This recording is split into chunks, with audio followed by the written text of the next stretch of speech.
We had items on the ballot in 3 counties in our state having to do with hiking the sales tax. Where were they and what happened?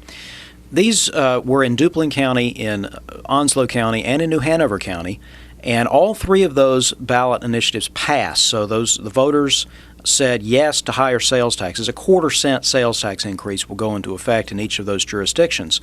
What was interesting about that is not only all 3 passed, usually these tax referenda have failed, or most have failed on Election Day. All 3 of them passed. All 3 of them had a very similar pitch to the voters. What was that? The county commissioners had figured out over the course of dozens of losses that they needed to stop arguing that the government lacked money.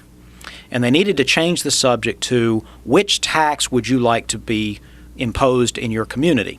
And if you can convince people who pay a lot of property tax, or at least they consider themselves to be significant property tax payers, that by saying yes to the sales tax, you will cut their property tax, or at least keep it from rising, you might have a sale there. And in fact, that's what happened in these communities. Voters said, I pay property tax. What about all these visitors? What about all these immigrants? They don't have property. They don't own property in my community. They don't pay tax. I want to make them pay.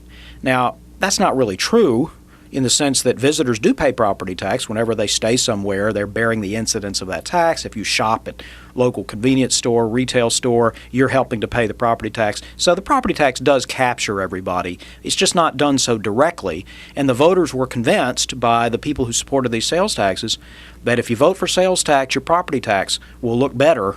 And so people thought they could vote for a tax to cut their tax.